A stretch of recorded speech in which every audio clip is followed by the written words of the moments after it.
Good morning, everyone. This is Nikachu, and it is time for our Coffee and Mtg. We're on day 23. Day 23. We're all quarantined. We have to keep each other company.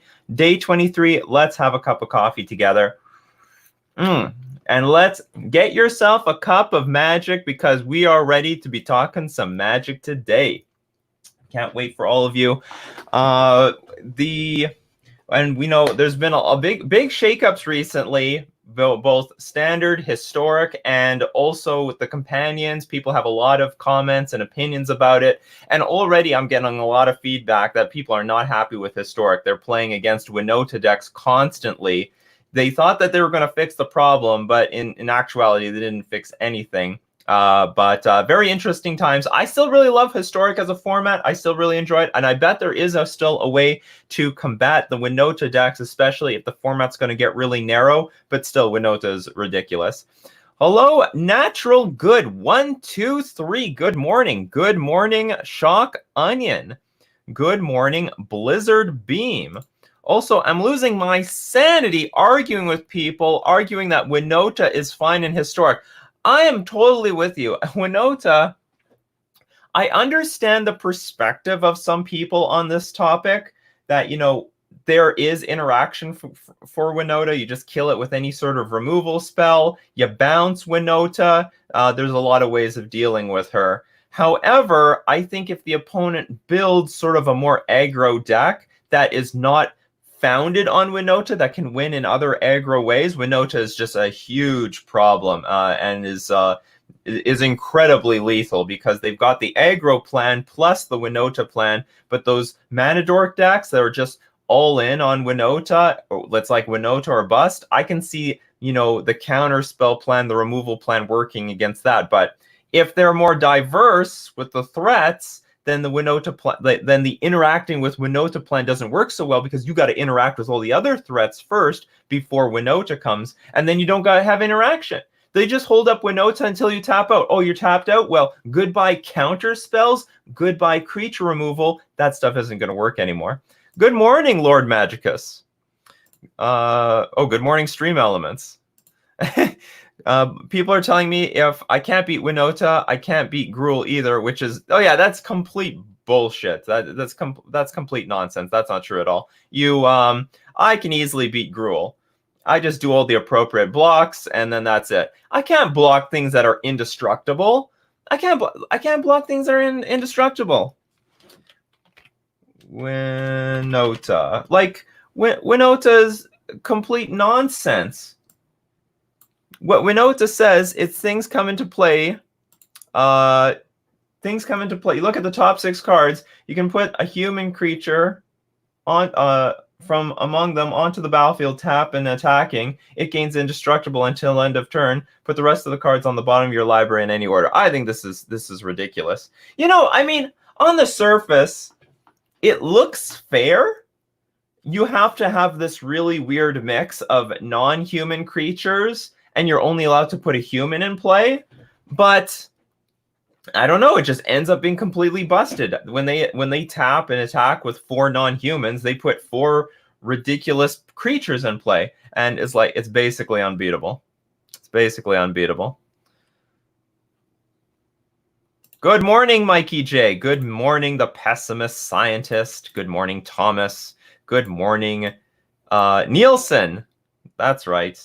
Good morning, Tuxdev. Good morning, Olaf the Snowman. Good morning, Kyoka66. Loris died for Yorian's sins. Standard is going to be Teamer Wreck. It's possible. That's absolutely possible.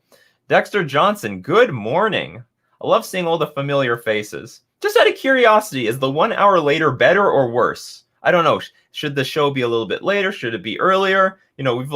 I've had the show as early as 8 o'clock in the morning Central Standard Time. We've now pushed it to 11 o'clock a.m. Central Standard Time. Good afternoon. Good afternoon. Good morning. Good evening to anywhere in the world where you're from. Good morning, Kazi.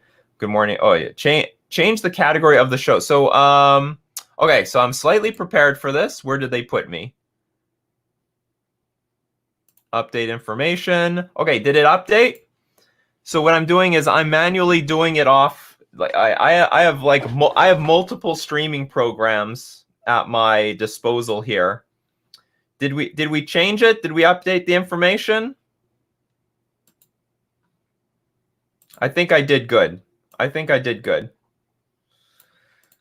Gruul is not cheating out like 15 CMC permanents on turn 3, 4 like Winota is. Exactly. This isn't even comparable to Gruul aggro. Like Gruul, what's the best they can do with 4 mana? Questing Beast?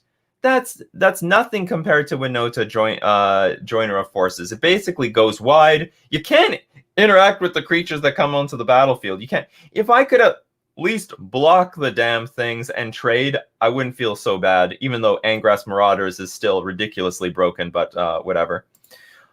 Mist of Yan 17, how long will it take for you to become affiliate or partner? I want to support you with my subs. That is a very, very good question. Now, to anyone who has experience with Twitch, how much time needs to pass for me to get affiliate? Do I have to wait the full 30 days? Like, do I have to wait a month? Because I've almost broken all the records. Like, I'm averaging way over 40 viewers per hour.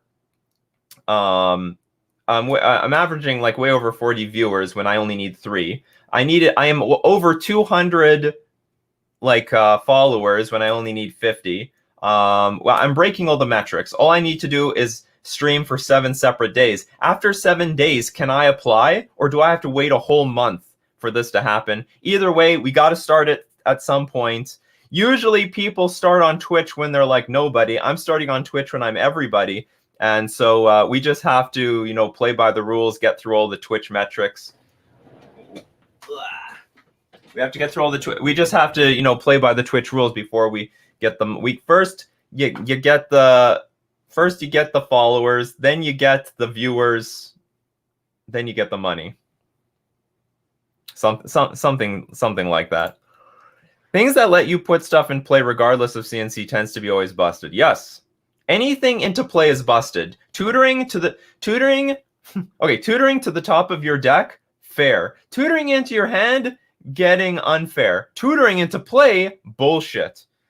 That's complete nonsense. Blizzard Beam, are you playing Historic today? At the very least, I'm going to be playing Pioneer. I got to finish off this blue-black flash deck that I started. It's a donation deck, so that is definitely on the table today. And pending how much time I have left, I might want to play Modern Merfolk. And if I don't feel like I have enough time for a full league, then I'll play Historic instead, and then we'll play Merfolk on Friday. John J, could a Mardo mid-range variant in Modern that utilizes Winota with Seasoned Pyromancer and Lingering Souls tokens into Angrass and or a touched mage with classification be viable? It's possible. So like always, the awkward thing with building these decks is like jamming the humans that are supposed to be your payoff. I don't know if Angrass Marauders is a good payoff for this archetype, because like, you know, in the days of faithless looting, it might have been fine because you can discard it some way. Well, okay, hey, you got the Seasoned Pyromancer. I see where you're coming from here. So you can discard it. It's possible. You know, anything is possible. You just have to play test it. The original Mardu Pyromancer deck was around forever. Like, that's sort of the beauty of Modern, really. Like, there are so many archetypes waiting to be found. This format's not solved at all. It's just that experimentation is very expensive, and it's usually time-consuming. Because for you to get a really good idea if your deck works or not, you need to put in, like, I don't know, hours and hours and hours of time into it. And also, you got to still make adjustments.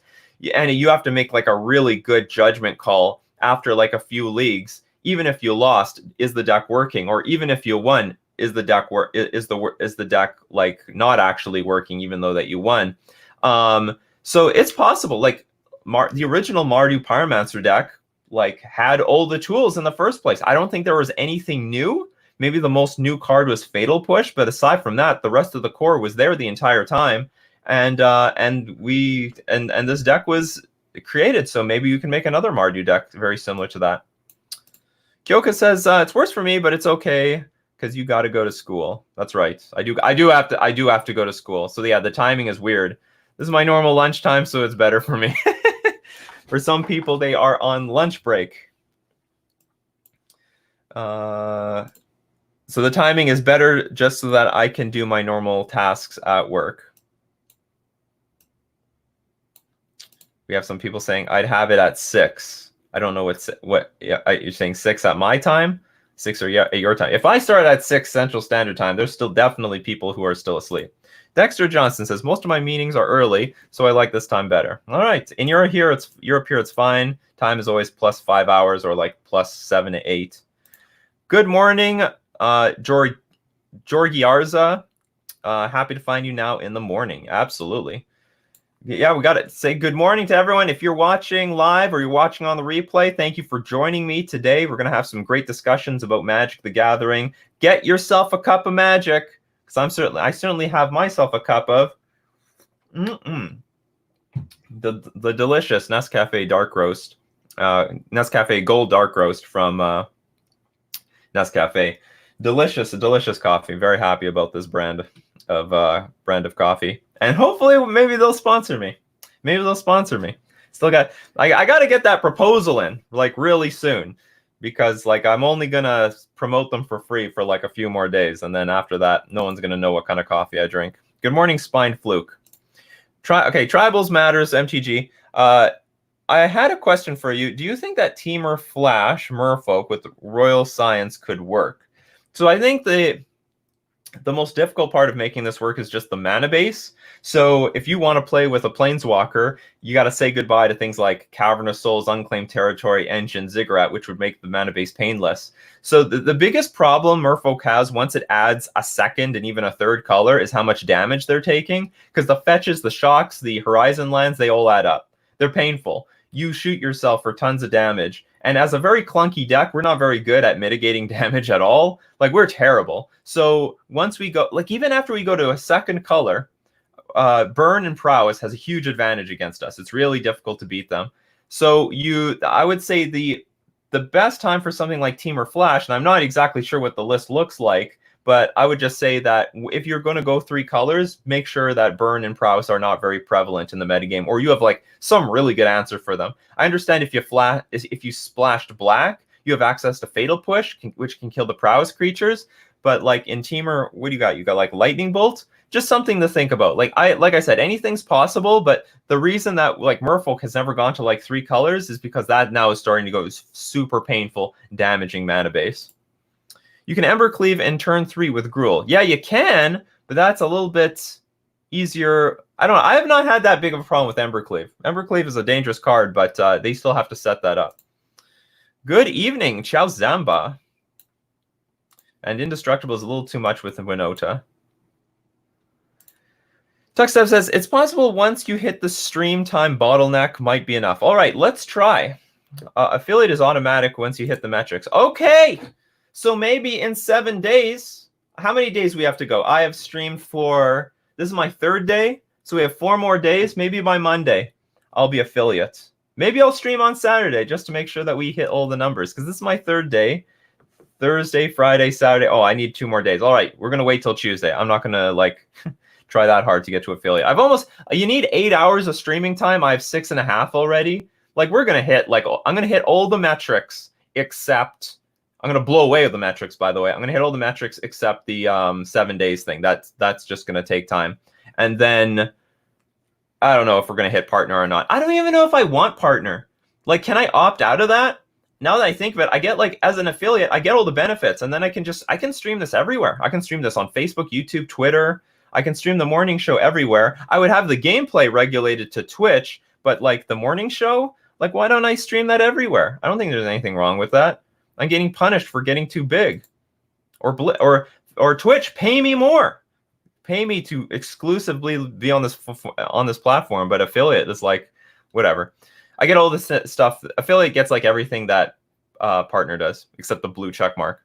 I think if we had better spot removal, like Path to Exile and Historic, Winota would be slightly more bearable, but right now she's out of control. Yes, correct. Can you play Modern Simic on stream? We are absolutely going to be playing Modern Simic on stream. We are, like, anything, basically any gameplay that you used to see me play on YouTube is now going to be streamed live. And I'm just going to put the streams on YouTube later. So, yes, I used to play. I was made recordings of Mono Blue Merfolk, Simic Merfolk, everything else. You're all gonna see that live now. If you're here, if you're available live. Oh, this is not for me.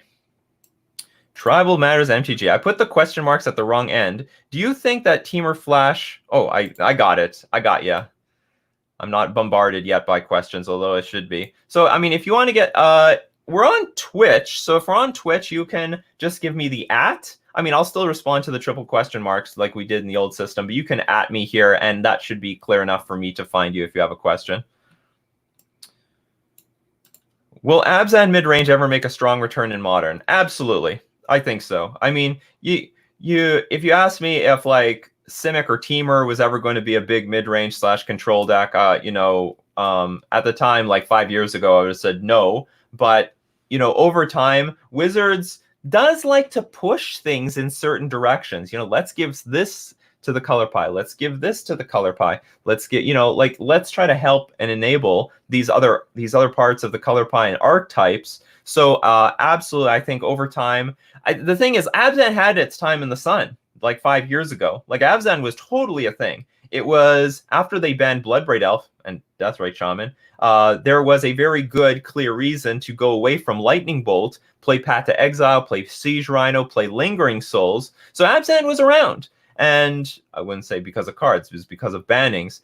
Maybe Abzan is even still good right now, but people are a little too distracted by Bloodbraid Elf, which I don't think they should. I mean, if you look at the Death Shadow decks, at least over the year, I don't know about right now, they like dropped Lightning Bolt because Lightning Bolt just wasn't good in the metagame for the most of 2020 and a good chunk of 2019. So maybe Lightning Bolt's overrated in Jund. Maybe they should just focus on something like Fatal Push. And I'm not saying Path to Exile is good, but they have less of a reason to rely on red, and they should look towards blue or white for their splash for the Golgari people. Although Croxa made it better. You know what? Like instantly we saw like you didn't even hear the discussion, Kazi, and you've already answered it. Croxa definitely made Jund better. So there is a clear reason to go to Jund if you want to play with Croxa. And I think Croxa is like the modern day Liliana of the Veil in a lot of ways. A Liliana of the Veil that can attack your opponent. And it's like just a damn good clock. Time is irrelevant now.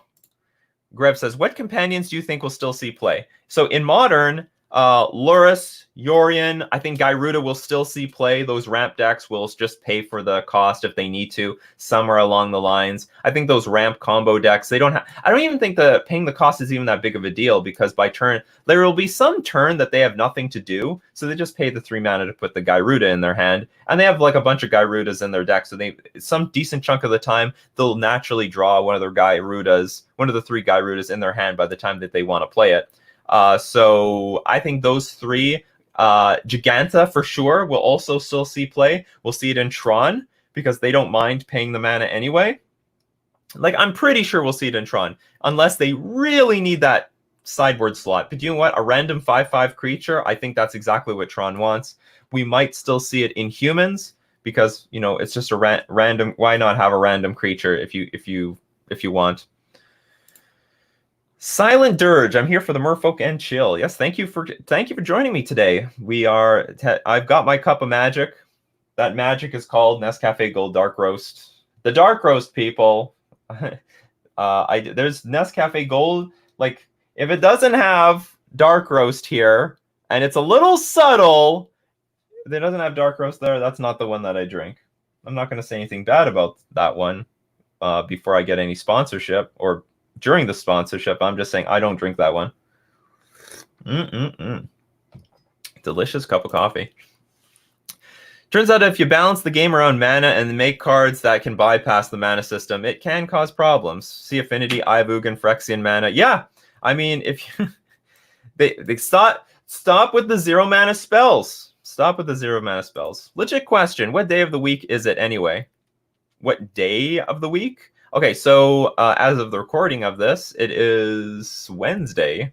It is Wednesday. I don't know when anyone's watching the replay, but I'm recording this on Wednesday. I know you enjoy your instant coffee, but you would also enjoy sorcery speed coffee with Quicken or Ley Line of Anticipation. Would you enjoy sorcery speed coffee with Quicken? I don't get it. I mean, I get it. I'm just trying to see. Okay, whatever. Yeah, I would still enjoy it if I could add it at instant speed. You know what? I guess this is how I'm going to interpret this. The sorcery speed coffee is like buying something from Starbucks and they can just make it for you instantly. Yes, I enjoy sorcery speed coffee with Quicken or Ley Line of Anticipation. Joke of the day.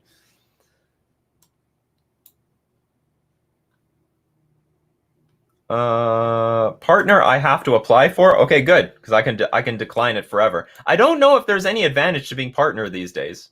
It's just a blue check mark, and to hell with it. I don't need it. I would, after I reach the metrics, we might start streaming on YouTube again. I don't know. We'll see. We'll see what happens. Finally, I can watch the show on Twitch. Thank you for joining us, G Castard.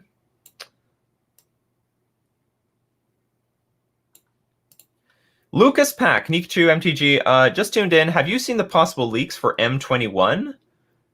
I have not. I've seen leaks. What are the leaks? This is I'm definitely not. I have nothing against leaks. So if anyone wants to let me know what the leaks are or can give me a link to leaks, I can go check that out. I have no problem. You have a problem with leaks. I mean, I don't understand people who have problems with leaks and spoilers. Like, what is the difference between a leak and a spoiler? It's basically the same damn thing. And whatever, if it's public, it's public. Unless Wizards of the Coast is going to send me a plate email, okay, Nikachu, don't you dare do that again, or we're going to Austin Bursovich your ass. What are your thoughts on Pauper as a format? I think it is somewhat uninteresting to me because the format is not particularly powerful, and I hear the games drag out for very long, which I'm not that huge of a fan with. I do like, one thing I like about Modern versus Pioneer is that Pioneer, the games can drag out for forever.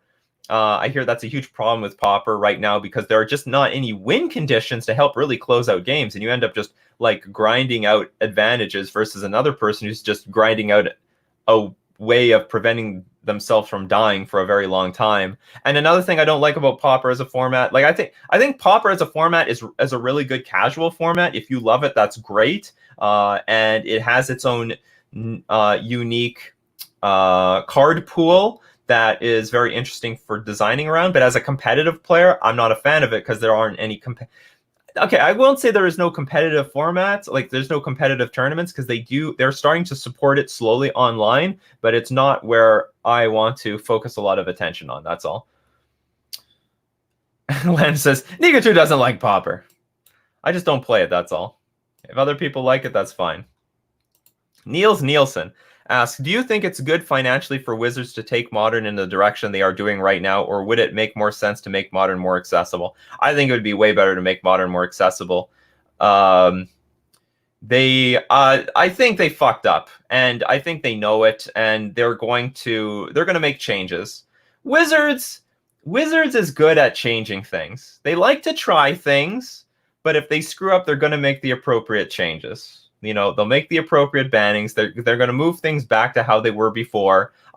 Wizards is a very flexible company, and and I think that's a good thing. They're really good at responding to consumer interests. But the problem with them is they have all their plans like way in the future, 1 to 2 years ahead. So if there's something that we don't like right now, and we're like, hey, this is terrible, and they have made the plans to have similar things for over a year, then we now have to slug through it for a year. You know, that's why War of the Spark happened, and we're still seeing the effects of all of this sort of direction for Magic for a full year, because they can't respond immediately and change everything, but I'm certain that they're going to do so for the future. And I know they don't really want to make Modern that accessible, but I think they should make some effort to make it accessible enough that, you know, people can play for between $500 and $750. I think that would be a good sweet spot for Modern, and they should try to make Standard like between, like, I don't know, $50 to $250. Making Modern go from 1,000 to 2,000 like Legacy seems a bit unnecessary,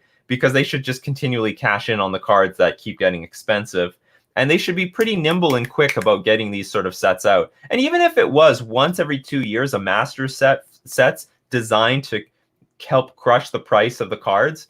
Like one argument people have is that, like, you know, they've priced this latest double master set so high because that's what the market would price it at anyway. But all Wizards, in my opinion, has to do is just threaten to like print 1 million boxes, and that will hopefully keep people's expectations in place and not have the price of the boxes so high, because Wizards is basically threatening to flood the market at will. You know what? It might be more complicated than this. You know, this is economics. Economics is actually quite a complicated field, especially when it comes to like products like this. And I'm sure, you know, they're just winging it to some degree themselves without entire certainty. But I would like them to make it more accessible, because I think Modern is the best format out of all the formats.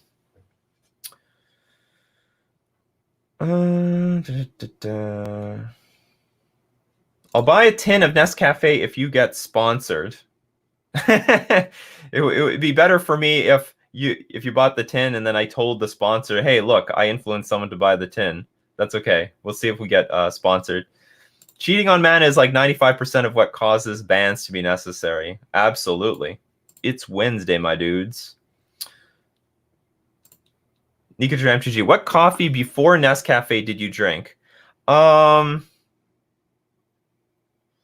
I think for an instant coffee, I was drinking Maxwell House.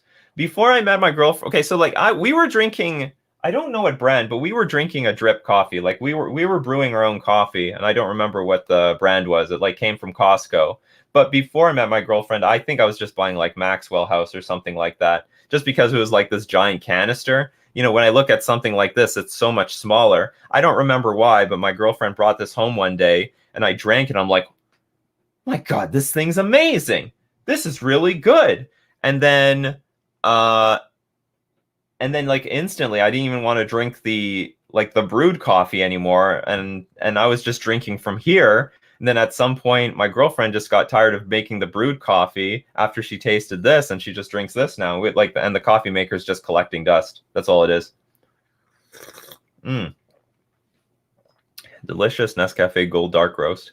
And you know what? I mean, I just drink it plain, but it's so easy to just add creamers and flavors to this and make it superior. Ooh, leaks. Magic the Gathering Arena Zone.com. Let's go check out some leaks.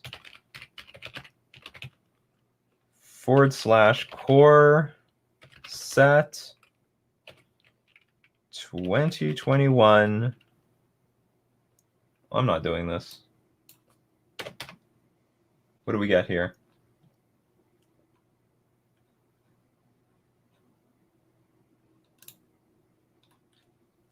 All right, so whoops. What do we have here? Core set 21. Set leaks. Well, I'm not going to watch a video here. Ugin the Spirit Dragon. This is coming in Core set 21. Here are all the cards rumored. So this is a rumor. This is not confirmed, according to the post. Where's the post? About 8 days ago, a post on the Magic the Gathering subreddit surfaced by user Pride3 revealed what's in the upcoming banned and restricted announcement, as well as several cards that would be included in Core Set 2021. Although unverifiable, the source has become increasingly credible as correctly predicting the very specific nerf to the companion mechanic, as well as leaking the triomes during the Ikoria spoiler. I'm always concerned. You know what? I've been spoiled leaks myself, and I've not really said anything to the public because I can never tell if it's bullshit or not. But I was always wondering, you know, there's probably certain leaks that are like, they know that's going to happen. And then after that, get out of here. And then after that, I'm sure there's like, I was just wondering if there are like some easy leaks to spew to the public, and then you can like also reveal some like really stupid bomb red herring. Ugin, like, why would they want to put Ugin the Spirit Dragon back into this set, right? What's up with that? What's with the ads? I don't have ad blocker here. So many ads. So we've Ugin the Spirit Dragon, Grim Tutor. Search your library for any card and put that card into your hand. You lose 3 life. You see, that's not the perfect tutor. The perfect tutor puts it on top of your deck. Really? Birds of Paradise. That would be earth-shattering for a reprint, because that is incredibly good mana. That would be very useful in Pioneer. They could use like a Birds of Birds of Paradise, I mean, I know they've got Gilded Goose, and Gilded Goose has proven to be like just better than Birds of Paradise, but Birds of Paradise is usually like the best mana dork, basically, for any particular standard format, because you can make multiple different color versions of green decks so long as this thing is around.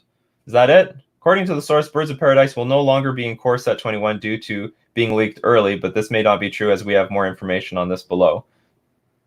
Blue cards draw a spell similar to Accumulated Knowledge. That's interesting. Draw a card, then draw another card for each copy of in your graveyard. How is that different from Accumulated Knowledge? It is identical to Accumulated Knowledge. Efficient black removal spell. Black and a generic instant. Destroy target creature or planeswalker with converted mana cost 3 or less. That's not that efficient. We got Fatal Push. White defensive creature card with card drawing abilities. Lifelink for 4 mana. Whenever 2 or more creatures attack you or a planeswalker you control, you can draw a card.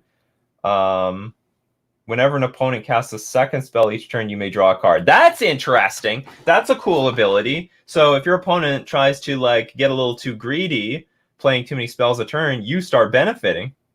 New Radha? I don't even know what the first Radha is. As long as your turn has first strike, you may look at the top card of your library at any time. You may play the top card of your library if it's a land card. And for like 1,000,000 mana, it gets +X/+X, where X is equal to the number of lands you control. New Teferi. Not even white! You can use abilities anytime you can play an instant. You gotta be shitting me. I hope this is bullshit. You can draw a card, then discard a card at instant speed. Target creature you control. Target creature you don't control phases out? Are they bringing this crap back? Is this, like, this has got, like, I almost want to say that this is fake. They're going to bring phasing back? That's really, really old.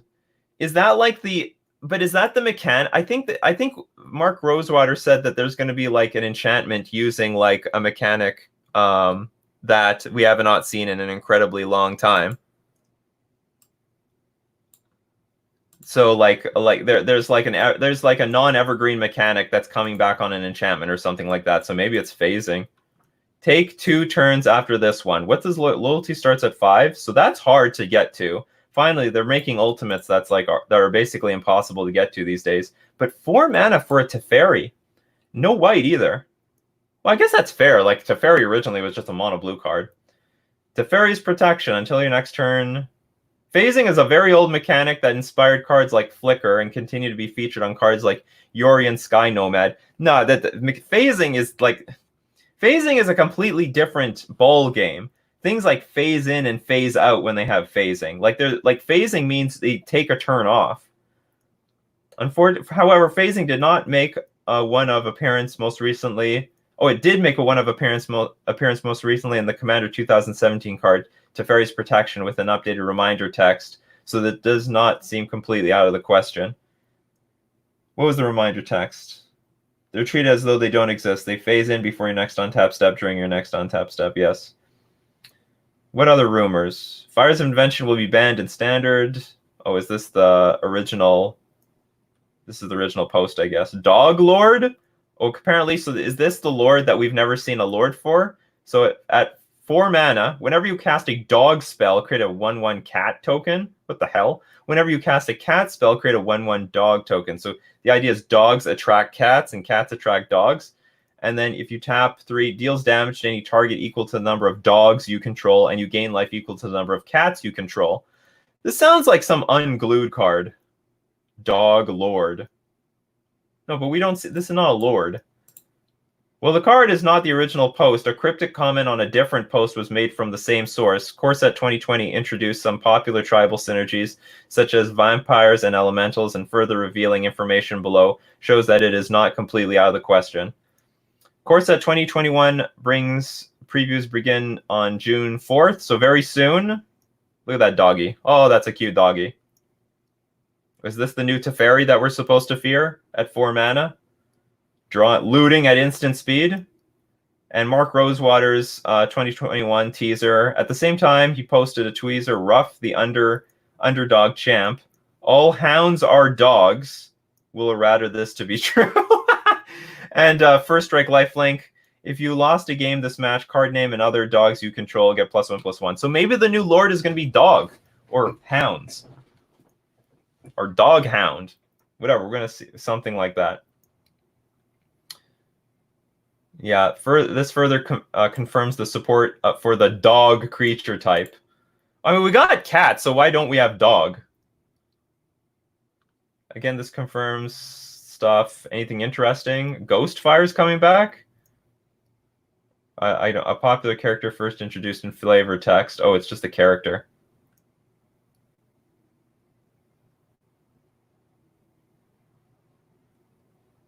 I don't know what the rest of this post is about. A popular. People are trying to guess. A French vanilla mythic rare. So this is the French vanilla mythic rare. A popular aura that started as a part of a cycle. Rancor. A card with unique protection from lands, Horizon Drake. Or true name Nemesis. Probably not. 2 cards played in tournaments that have been reprinted over 20 times with at least 5 different pieces of art. Could they really reprint Lightning Bolt in Standard? They could, but I think if they put that in Standard, I mean, that will make Pioneer like merge into like Modern. Something to that effect. Because that, like, I think what makes Modern really unique is that it's got Lightning Bolt and the other formats don't. A card that's never previously appeared in a Premier set, confirmation for Grim Tutor. A card that's never been reprinted before, which has 2, 3, 5, and 6 all appear on the card. Where's the 2? Oh, here? Is the power the 2? But this is such a weird card. Like, at least from my perspective, like, can they only put like 1 level up card in a core set? They usually don't do stuff like that unless they like, if they're going to put like a level up card, then they're going to put in a bunch of other level up cards so that, you know, people can sort of be used to the mechanic. Could we see level up mechanic return in core set 2021? There will likely be cards that allude to Zendikar Rising in 2021. These are the notables. So anyway, that's everything Mark Roserather had to say. Anyway, that's interesting. That's interesting stuff. Curious to know what everyone's comments are about this. This Teferi follows the Planeswalker template, but the +1 isn't card advantage. I might have to skip a bunch of comments so we could get to the most recent stuff. So I don't know. Well, how do you feel about these spoilers? Is this exciting? Is this scary? Is it lukewarm? That's interesting stuff that they're gonna put. I think Baneslayer. I don't think Baneslayer Angel is legal in Pioneer. I think that's a very interesting inclusion. Yeah, maybe Hexdrinker will see a reprint. It's possible.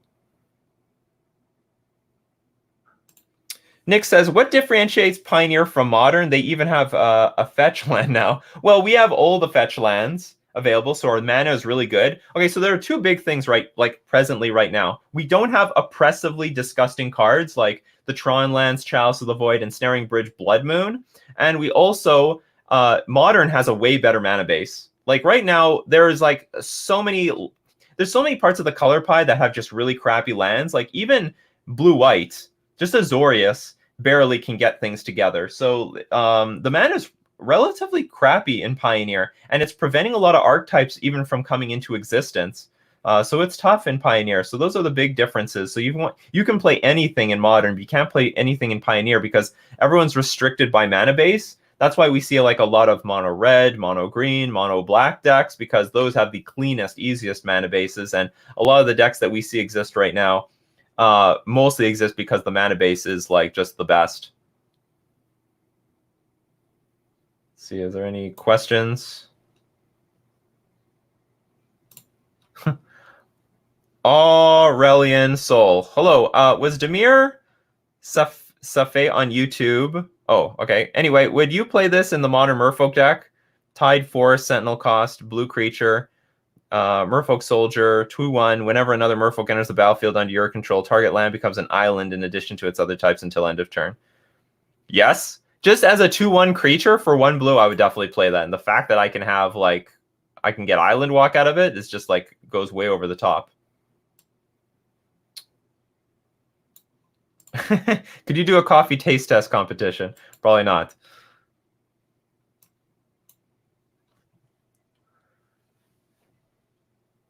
Let's see what people are.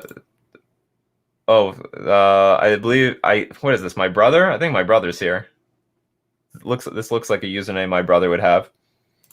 When are we getting the bunny emotes? Well, I'm not even affiliate yet, but when I'm affiliate, I guess I gotta hire someone to make me pro emotes. I would have no problem with that. If anyone knows like someone they can recommend to me, let me know in the let DM me or something like that, or I don't know, find me. I don't want to do it. You know what? There's so many things I do by myself. I don't feel like doing these emotes myself. M5 says know someone who is great. So like, recommend me someone. I would prefer someone. Okay, I prefer someone who has like a bit of an anime style. I would prefer that. So if they have like a bit of an anime style, that would be very preferable to me. This sort of because I need someone who's cartoony, like legit cartoony. That's sort of like, that is my style. You see all the bunny and stuff like that. So it has to have like this sort of cartoony style. Guilds to pay the bills. Gonna stream gameplay later? Yes. Mondays, Wednesdays, Fridays, I'm going to be streaming. I don't know what exactly the time will be. Probably like definitely 1 o'clock p.m. Central Standard Time will be my gameplay streaming times. And then randomly I might stream on Tuesdays and Thursdays. We need bunny emotes and an Nescafe gold emote. Well, we got those things in my Discord. In my private Discord, we got that stuff. Can you give us some tasting notes on your Nescafe dark roast? I don't know what you mean by tasting notes. It tastes great. It is like not bitter. It's actually much smoother than I would think for a dark roast.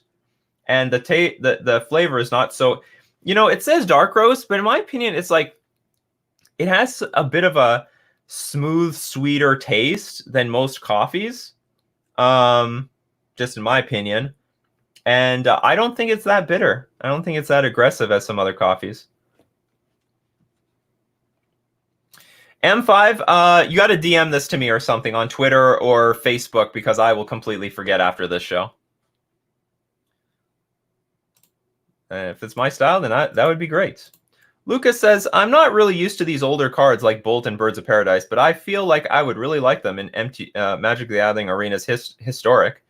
I don't know how I feel about playing against Lightning Bolt. I mean, sure, it's fine, but like I've played against this card a million times. And okay, to be fair, like historic one day will be like legacy. So, let's get this out of the way right now. Although it seems to be like a legacy that they're curating like very, very well.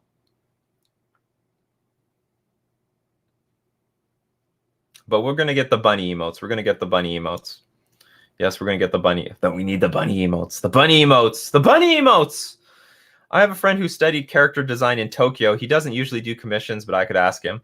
I mean, if it doesn't do commissions, I might as well go with someone who like, does this all the time. And I'll be like, okay, I need this. Here's my template. And they're like, okay, good. Okay, I'm done in like an hour. But thanks for letting me know. Thanks for letting me know. I do appreciate it. Do you think blue-white will still be the best Merfolk deck in Modern? Probably not. Maybe if the graveyard is still really important, but I have a feeling that the graveyard is going to be less important. I have a feeling Lurrus is going to be a lot less important. And it's also possible that if we can because now we can just pay 3 mana, put Lurrus in our hand. So we don't even need to have white in the deck anymore to play Lurrus. We can just have it in the sideboard. It's a very interesting change in dynamic. We can just play a Simic Merfolk deck without 3-drop permanents and just snap this Lurrus from our sideboard and Violet in play. Or if we have enough Cavern of Souls, we just put into play with Cavern of Souls, if necessary. Heidelvolk Lagoo. What about a written schedule posted on your Twitch channel homepage? All of that stuff is going to come. I do want to, I need to get a schedule out between school and just getting this content out for all of you and meeting some like Patreon obligations. I'm like all over. I'm a little bit all over the place, but it's all slowly coming out. Like right now, I got like these cool. I got cool graphics here. We have Coffee and Mtg as like branding, and we got my little thing over here. Like what else do we have? What else did I like set up? Here's a schedule for Coffee and MTG. Monday, Wednesdays, Thursdays, Fridays, 11 a.m. This is day 23, actually, of Coffee and day 20. Yeah, we're at day 23. If you want to watch this, if you're watching this on the replay and you want to watch it live, don't forget to go to twitch.tv/Nikachu MTG. So like, yeah, solely I will have everything that all the big Twitch streamers use. It's just gonna take, it just takes time. That's all. I'll have a schedule of like my Patreon below. I'll have everything. Like if anything, I should have my Patreon below so that people know where to send money to me. Although I know, I understand a lot of people are waiting for me to get affiliate and to send me the subs and their Amazon Primes and stuff like that. The Amazon Primes, the free way to support me. It doesn't cost you any money. You already paid for it with your Amazon Prime. Twitch sub, when available, equals access to Discord like Patreon or not? No, with that, definitely you'll have access to the Discord. Absolutely, 100%. You'll definitely have access to the Discord. Okay, will do. Yes, please. Ooh, this is cool. Lou the Octopus.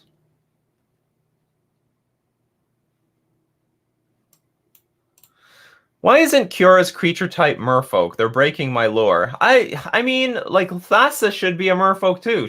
It should have been Merfolk God. Merfolk God. Like, it's totally a Merfolk. It's not, she's totally a Merfolk. Where are you, Thassa? It's like Thassa, God of the Sea, is totally a Merfolk. The God of the Sea. You got the fins and the squiggliness and the fishy face and all that other stuff. This is totally a Merfolk. Should be called. I guess the problem is they don't have room on the card. Legendary enchantment creature. Like basically the only room you have left is to put God on it. You can't. There's like no room for anything else. But Kyora, yeah, maybe they have like no excuse for Kyora. They should reprint Eldrazi and Zendikar Rising. Ugh. Hopefully nothing that can get busted by Eldrazi Temple. Do you think Lurrus will still be competitive? Still be the companion for Simic FOL? I don't know what FOL is. Lurrus will be the companion for Simic. I'm assuming you're. I assume you're saying Merfolk, but I would say, but still, I don't get it. Rephrase the question, please.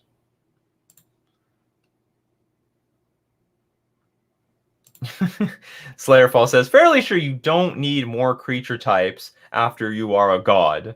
It's true. True story. And like, why don't planeswalkers have creature types as well? Like Vampire Sorin, Dragon Bolus. Not sure. You got to consult Wizards of the Coast on this. They would know better than me. They know better than everyone else.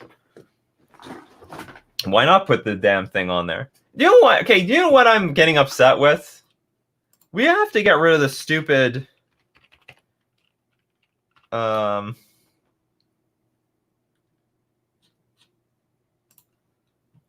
here's my problem here right now.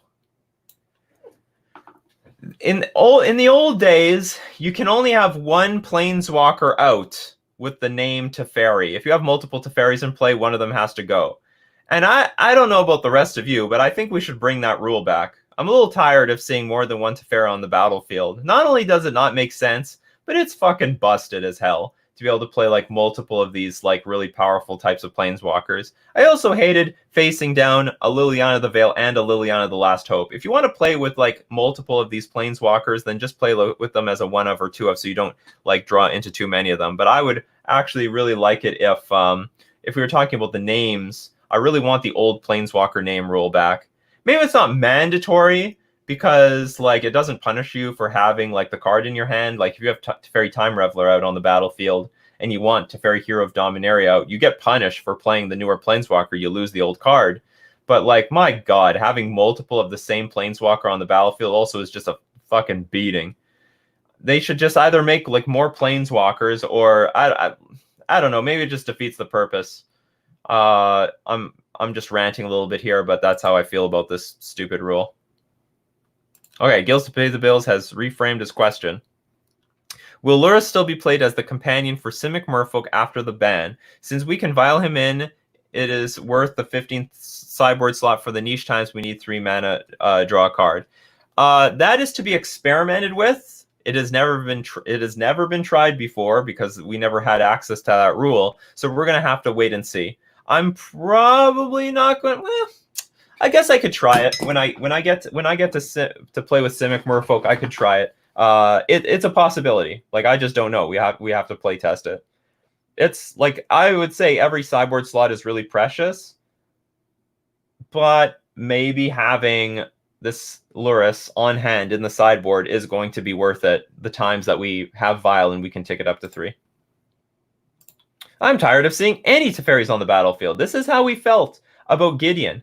You know why they killed Gideon off in the storyline? Because everyone was pissed with Gideon. For years, people were tired of seeing Gideon.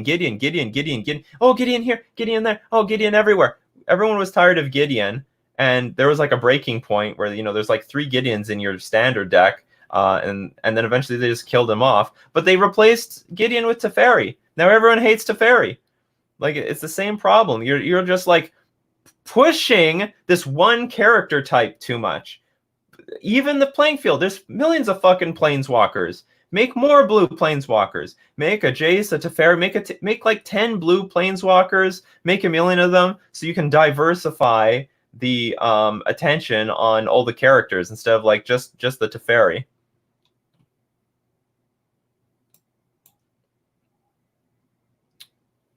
This is good.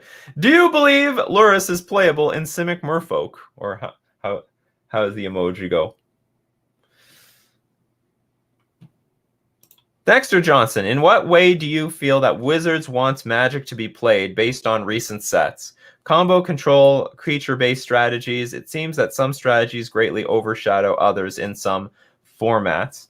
So, the way that Magic was played up until, the earlier eras of Magic was all about resource denial. It was either like going big before, your resources could be like quashed. So there was like big mana strategy a long time ago with like Gaia's Cradle and Grim Monolith and all these and Mana Vault. And so there's really super big mana strategies. But then there was also a bunch of resource denial strategies like Ponza. Ponza was a very big deck at the time in the earlier days of Magic. So they tried to destroy your lands so that you couldn't even play anything in the first place. We saw things like Rishadan Port and Wasteland. So resource denial was the name of the game a long time ago, and you go over the top of the resource denial with just more mana. Then there came an era of like mid-range, like mid-range card advantage. So we saw like an era of mid-range card advantage for like, I would say that's the modern era of Magic that we're seeing right now. But now they're bringing back like we're now seeing like something like in the terms of like power. We are now entering an era of power, just powerful cards up against other powerful cards. And it's just both sides throwing haymakers at one another and seeing who comes out on top at the end. But it's now we're entering, I think, an era of like where, because power trumps card advantage, you can try to resource denial a deck, but the problem is if they put something so powerful on the battlefield like Primeval Titan, which is like, I would say, like an old-fashioned haymaker powerful card, it doesn't matter. It will completely drown you in all sorts of other advantages. And I think that's where we're seeing with things like Oko and Winota and Fires of Invention. We are now entering an era of power, and whether that power, and I think the power is distributed pretty well amongst many archetypes. We see very powerful control decks. We see powerful attrition-based decks. We see powerful. We don't see actually powerful too. No, we see powerful aggro decks, I think, across the field. But now we are entering an era. I would say we are entering an era of power.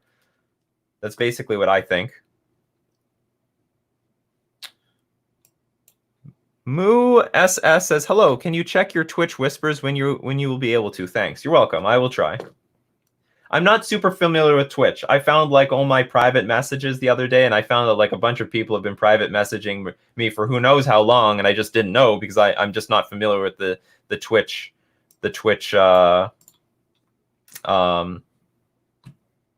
website.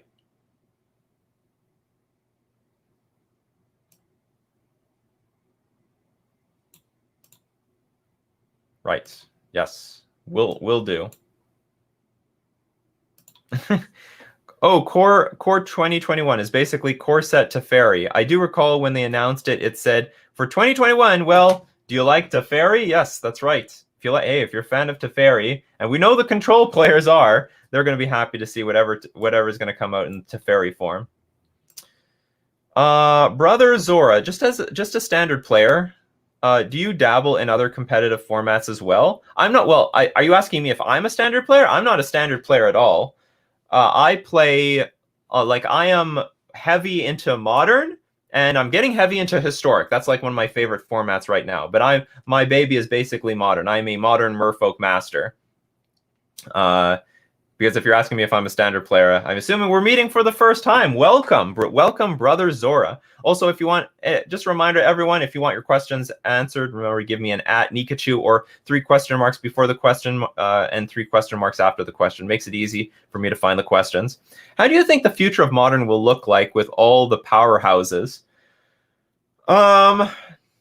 I think it's going to look like what it is sort of right now, where like we're seeing like a bunch of powerful cards being thrown at each other. And I thought, like, I know a lot of people didn't like the Oko metagame, but that sort of looked like where I thought Modern was going to be. Where, okay, we have these powerful Oko Planeswalkers, we've got this powerful Urza deck, and we have powerful Primeval Titan decks that we're running out. So it's everyone, I think during the Oko metagame, that was a really good place where the power was pretty well diversified.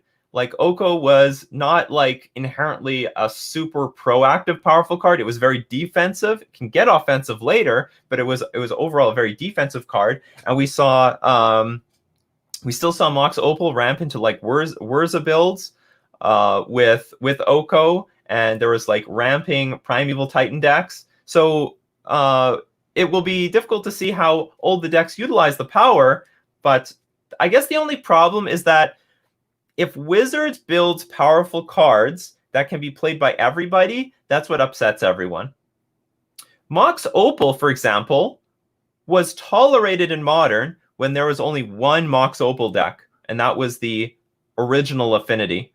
But then when you add in, so when you have Affinity, but then you add in Lantern Control, then Prison, then Urza, Hardened Scales Affinity, Krark Clan Ironworks, Euroza. Now we have like many archetypes abusing Mox Opal, and that starts to become a problem. Biggest problem with Oko, everyone was playing Oko. Like basically any archetype that could splash blue in a green deck or splash green in a blue deck was running Oko. So it's not like there was just one Oko deck. There were like 20 Oko decks, and then Oko is enough of a problem to be banned. But let's look at like a really powerful card like Eldrazi Temple. Only one Eldrazi Temple deck. That card is busted. Make no mistake, Eldrazi Temple is super busted. But we only have basically Eldrazi-tron using it. And sometimes there have been like banned Eldrazi in the past, but for the most part, it's a really powerful card that's really narrow. So I think for the future of Modern, so long as they make the powerful cards narrow enough that it can only be abused by like basically 1 to 2 decks, it will be fine. Whereas if they make these powerful cards that get to be played by like, 30 or half the metagame, or more than half the metagame, really, in the Oko's case. Oko is played in every deck except for like Dredge, Mono Red Prowess. I don't know, I'm missing one other archetype. Basically, everyone was playing it. Then that's when it starts to get banned. So I think if they keep printing cards, powerful cards that everyone gets to play, we're going to see more bannings. Whereas if they print more powerful cards that are played by very few decks, we're going to see like more powerful play in general. But they might tune down the power over the next few years because like there's been such outrage over the, basically the power era of Magic the Gathering. Haymaker Magic just isn't appealing. It's not for everyone. That's for sure. For me, I'm like, I go with the flow. Whatever they put out in front of me, I'm going to beat it. I don't care. If I need to adopt the power, I'm going to adopt the power.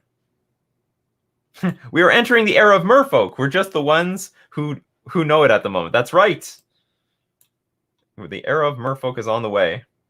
Historic is good at the moment. If it weren't for Winota, it would be even better. Totally agree. I have no problem with Historic in the grand scheme of things. And I think if Winota is like one of the main decks to beat, it's pretty we can adjust the deck to beat it, but it's just it's just the problem with Winota, you do have to like warp your deck to beat Winota, but in addition to that, it's not even fun like playing against, because when Winota goes off, there's like no strategy or skill to it. They're like going to spin the wheel. They put a bunch of creatures on the battlefield. You can't block any of them. You can't kill them. It's just pretty stupid. Yeah, Winota into Angrass Marauders is just a awful bullshit play. Bogle's still going strong. Well, we'll see what happens, because Bogle's was really good in the Lurrus metagame, the old companion metagame, because no Liliana the Veil. What was the other big change? Well, there's like just a bunch of crappy spot removal that Bogle's doesn't even care about. So like things like Seal of Fire, like Bogle's doesn't care about that sort of stuff. I would imagine Bogle's will still have a presence in the current metagame. I just don't know if it's going to be as large as it used to be. Do you think it would be worth me to get into Modern, mainly in Magic the Gathering Online? I only play Magic the Gathering Arena and enjoy Control/Prison decks. If you enjoy Control and Prison decks, then I think Modern would be for you. I don't think there's any great Prison deck right now, but there are very good Control decks right now. Right now is a better time than ever to get into Control in Modern. Like, Control players were whining and complaining between like 2015 or 2014 to like 2017 or 18-ish, and then starting with the printing of Teferi, Hero of Dominaria, they started getting good cards. Teferi, Hero of Dominaria, then they unbanned Ancestral Vision and Jace the Mind Sculptor, which Ancestral Vision doesn't even see play anymore. And then they got like a bunch of new tools like Mystic Sanctuary and Uro and Icefang Quaddle and Stoneforge Mystic and a million other things. If you love Control, Modern I think is the format for you. And occasionally there are good Prison decks. Right now I don't think there's a good one at the moment, because the best one a long time ago was, what's it called, Lantern Control, and that one has been like rendered useless more or less, especially since it lost Mox Opal in a month. Lost Mox Opal and the format became very graveyard centric. They got Search for Escanta too, but I don't even think they play that anymore. It's not even that good. And yeah, like Field of Ruin, also very big for Control. Shotgun, how long do we need to complain to get a good one drop? Well, maybe we've only been complaining to ourselves. We need to complain on Twitter and stuff like that. We need Mark Rosewater, no. We need the one drop, damn it. Give us the damn one drop. Where's our one drop? How dare you not give us our one drop? So ridiculous. I don't think most of those are Control decks. They're mid-range cards. It definitely blurs. Like I've had discussions with people who claim Jund is a Control deck because it's mostly removal spells. So there's definitely a point where you're blurring what's Control, what's mid-range. But I would still, I mean, if you want to call like the Stoneblade deck a mid-range deck, I'm totally for that. That's fine. But there's a bit of a spectrum where I would say, Stoneblade is born from like the Control cards. Merfolk Prison is great. Yeah, just play Chalice of the Void. And we're a Prison deck, basically.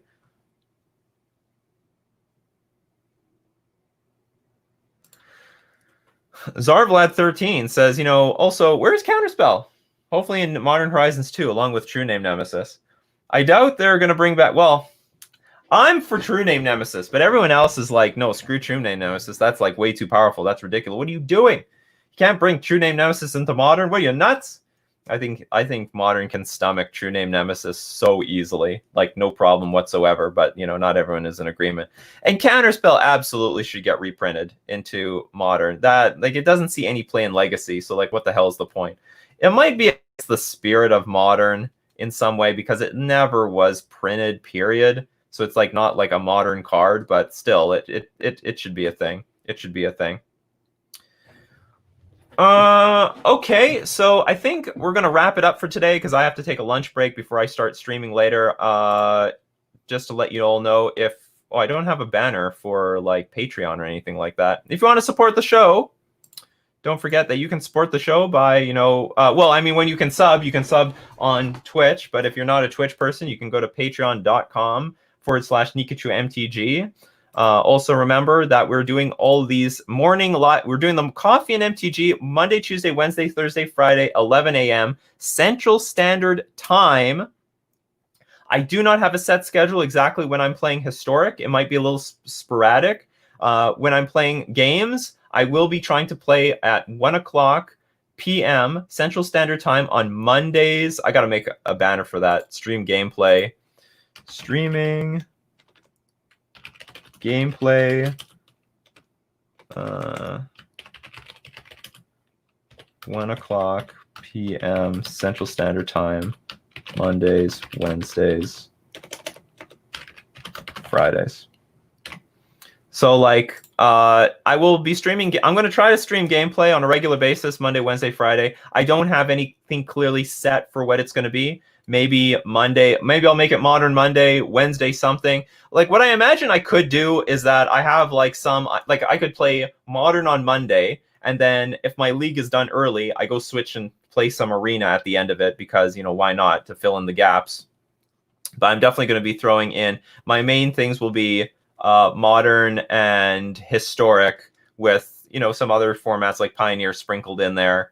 And of course, like whatever like donation decks I get, I'll play. Right now I'm in the middle of a blue-black flash deck.